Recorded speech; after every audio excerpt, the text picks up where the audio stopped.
It is the news that many have been praying for and many others have been dreading.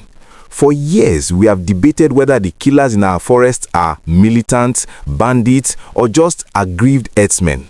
But today, the United States government is about to end that debate once and for all. The headline you saw is not just a rumor. It is based on a terrifying new bill that has just landed on the floor of the US Congress. If this bill passes, and with President Donald Trump in the White House, it likely will, the Fulani ethnic militias will be officially designated as a foreign terrorist organization, FTO, putting them in the same category as ISIS and Al-Qaeda. And for people like Sheikh Gumi, who have spent years defending these groups, the consequences could be personal and severe. Today, Wednesday, February 11, 2026, we are breaking down the Nigeria Religious Freedom and Accountability Act of 2026. This is not just another diplomatic letter. This is a legislative missile aimed directly at the heart of the insecurity in Nigeria. Republican lawmakers, led by Representative Riley Moore and the veteran Chris Smith, have introduced this bill, H.R. 7457, with a very clear message. The United States is a Christian nation, and it will no longer stand by while Christians are slaughtered in Nigeria. The details of this bill are explosive. It specifically calls on the U.S. Secretary of State to designate Fulani ethnic militias as terrorists. Think about what that means. Once a group is designated an FTO by the United States, anyone who provides them with money, weapons, or even moral support can be charged with aiding and abetting terrorism. This is where the headline about Sheikh Gumi comes in. For years, the Sheikh has argued that these herdsmen are victims. He has met with them. He has advocated for amnesty for them. If this bill becomes law, those meetings and that advocacy could be interpreted very differently by Washington. You don't negotiate with an FTO, you destroy them. We need to look at the momentum building up to this. Remember back in November 2025, President Trump wasted no time. He designated Nigeria as a country of particular concern. Many people thought it was just a label, but then came Christmas Day 2025. While we were celebrating, the US authorized coordinated strikes with the Nigerian military against suspected militants. That was the warning shot. Now, Riley Moore is bringing the hammer. Representative Moore didn't just write this bill from an air-conditioned office in Washington. He actually came here. He visited Nigeria on a fact-finding mission ordered by President Trump himself. He says he witnessed firsthand the horrors that our brothers and sisters face. He saw the burnt villages, he heard the stories of the survivors, and he went back to America with a number that is shocking the world.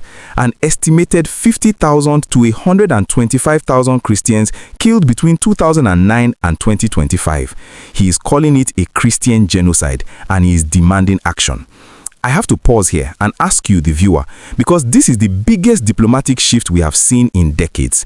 Do you think the US is right to step in and label these groups as terrorists, or do you think this will make the situation worse? I really want to read your honest opinion in the comment section below.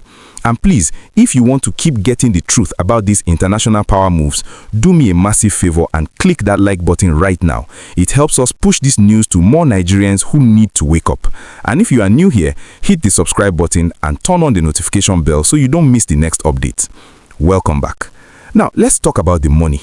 The bill isn't just about names, it's about dollars. It calls for a complete review of all US assistance to Nigeria. The US gives us billions in aid, but this bill says, wait a minute, is our money inadvertently enabling this violence? They want to make sure that not a single cent of American taxpayers' money is going to a government that looks the other way while villages are burning.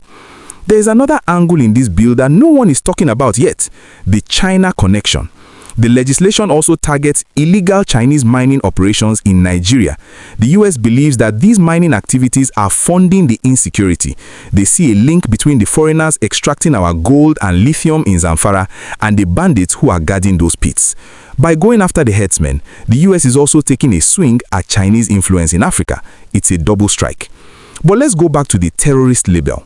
If the Fulani militias are designated an FTO, the rules of engagement change.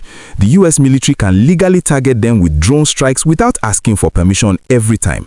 Their leaders can be placed on the most wanted list with bounties on their heads, and their financiers, the big men in the cities who buy them the AK-47s and the motorcycles, will have their assets frozen globally. This is why there is panic in certain quarters in Abuja. The era of unknown gunmen might be over because the US intelligence machine will now be focused on unmasking them. Representative Tom Cole, the chairman of the House Appropriations Committee, put it simply: religious persecution will not be tolerated. The US is framing it as a moral duty. They are saying that the Nigerian government's denial of the problem has only allowed it to fester. They are done listening to the official statements that say everything is under control. They are looking at the body count. So, what happens next? The bill has been introduced. It has powerful sponsors. With the Republican majority and Trump in the White House, it's on a fast track. If it passes, we might see US sanctions hitting prominent Nigerians who are accused of shielding these militias. We might see a travel ban on anyone who has advocated for them.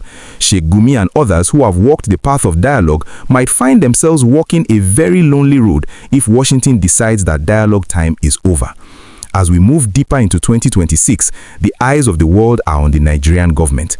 Will they fight this designation to protect their sovereignty, or will they finally align with the US to crush the terror once and for all? The clock is ticking, and the terrorist label is already being printed.